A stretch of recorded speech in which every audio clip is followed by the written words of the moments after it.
Fala galera, em tempo de pandemia a gente tem que improvisar e a gente não podia perder esse nosso contato. Então preparei aí uma aula sobre função, uma coisa inicial para a gente se acostumando, e a ideia é a gente ver as funções durante esses dias aí que a gente está de quarentena, né? Esses dias que a gente está em casa. Então vou improvisando aqui, vocês vão improvisando aí e a gente vai ver esse assunto que é bem importante para o Enem, que é sobre função. Um abraço a todos.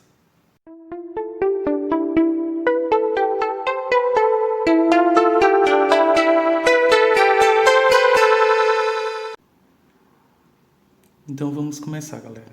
Função é uma relação entre dois conjuntos.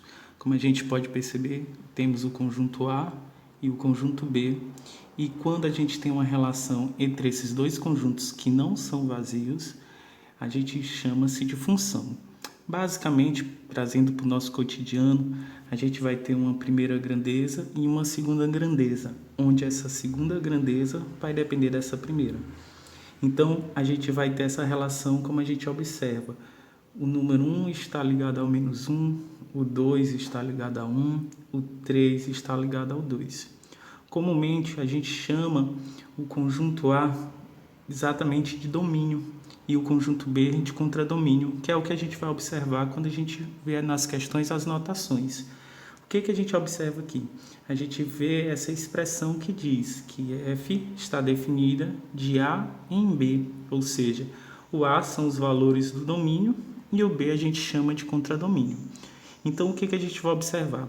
No domínio, são exatamente os lugares onde a gente coloca o x, ou seja, quando a gente pega uma função, o x é a variável e o y é o resultado final.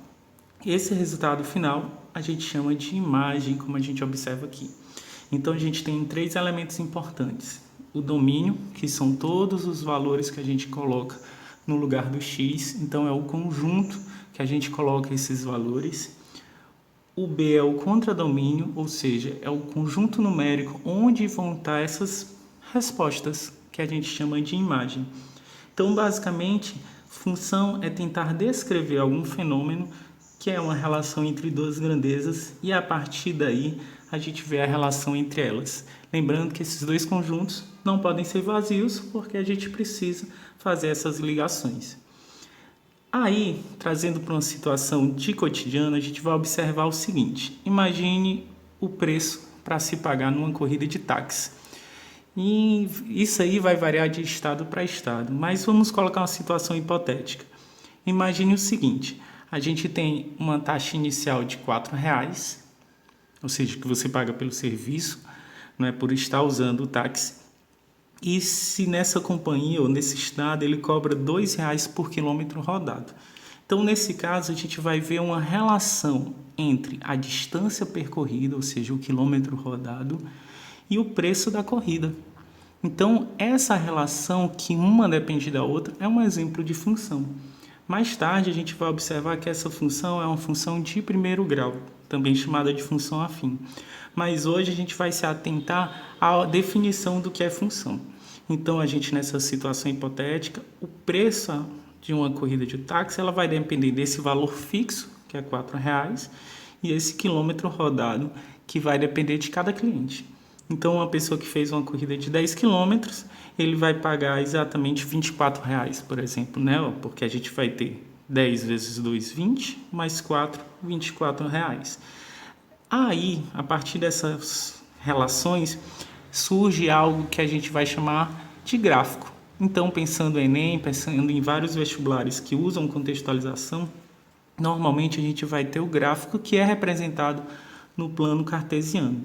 Como a gente vai observar, o plano cartesiano ele é um composto de dois conjuntos, o eixo x, que é chamado o eixo das abscissas, e o eixo y, que é o eixo das ordenadas.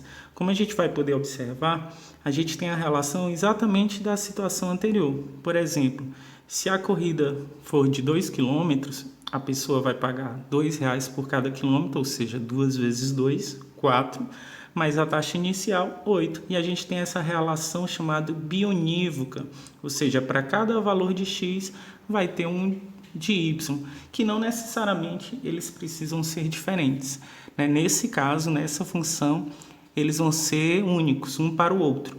Mas aqui a gente vai ter em várias situações um determinado x pode ter o mesmo y sem problema nenhum.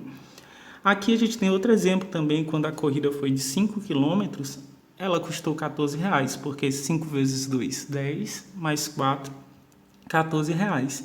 E aí a gente tem a lei que expressa essa situação do táxi, ou seja, f de x é igual a 2x mais 4. Para cada quilômetro rodado, eu pago 2, mais uma taxa fixa de R$4. E vamos para uma questão. No Enem de 2017, caiu a seguinte questão.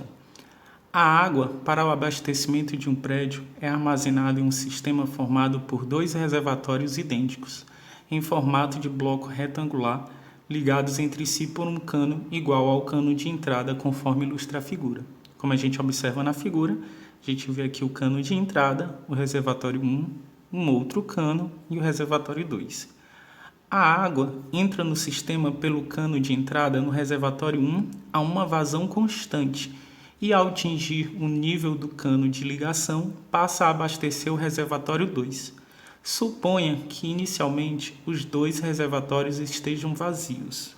Qual dos gráficos melhor descreverá a altura H do nível da água no reservatório 1 em função do volume V da água no sistema? Como a gente vê, existe uma relação entre as grandezas volume e altura, né? Ou seja, conforme essa vazão de água vai sendo despejada no reservatório 1, qual é a relação que a gente vai ter com as alturas aí do nível entre esses reservatórios? Segundo o enunciado e a figura, a gente pode observar que o reservatório 1 vai ter sua altura sendo aumentada de maneira constante, já que a vazão de água também é constante. Então ela vai ter um crescimento até atingir o cano que tem saída para o reservatório 2. Nesse momento, a altura do reservatório 1, ao atingir esse cano, ela vai permanecer constante, já que a água está sendo despejada no reservatório 2.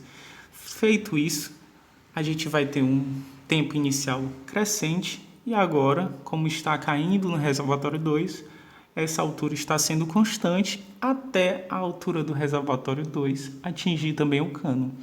A partir do momento que os 2 reservatórios atingem a altura do cano, o reservatório 1 ele volta a encher novamente, né? Ou seja, os 2 começam a crescer novamente. Só que essa vazão ela acaba sendo dividida entre o reservatório 1 e o reservatório 2. Logo, o crescimento já é menor. E assim a gente consegue chegar na nossa resposta, que é o gráfico, que é a letra D.